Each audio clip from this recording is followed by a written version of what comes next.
Madam Speaker, I rise along with others this morning to note the 10th anniversary of our seemingly endless war in Afghanistan.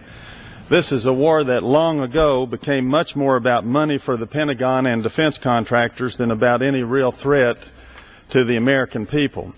And unfortunately, just yesterday, we authorized spending at a level of $118.7 billion for the coming year in Iraq and Afghanistan. We have turned, Madam Speaker, we have turned the Defense Department into the Department of Foreign Aid, and the American people are tired of it. They want us to stop rebuilding Iraq and Afghanistan and start taking care of our own people. We have spent and are spending billions and billions, hundreds of billions, that we do not have, that we are having to borrow on people who do not appreciate it unless they are on our payroll.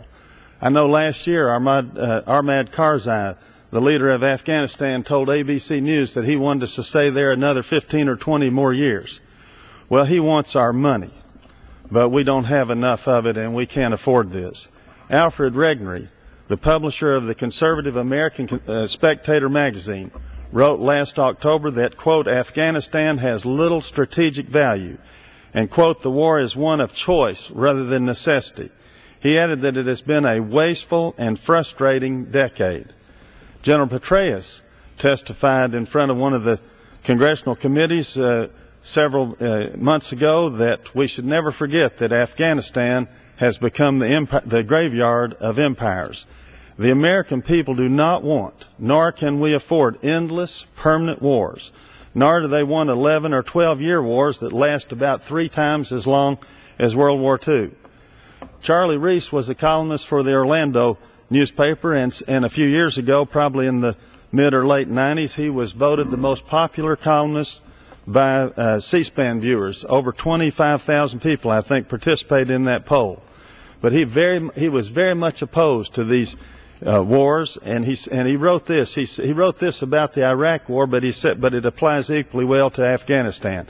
He said this war was against a country that was not attacking us, did not have the means to attack us, and had never expressed any intention of attacking us. And for whatever real reason we attacked, it was not to save America from any danger, imminent or otherwise.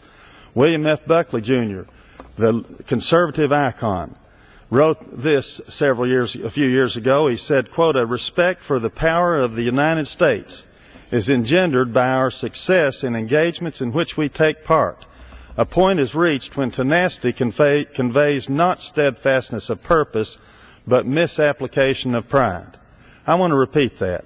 He said, a respect for the power of the United States is engendered by our success in engagements in which we take part. A point is reached when tenacity conveys not steadfastness of purpose, but misapplication of pride.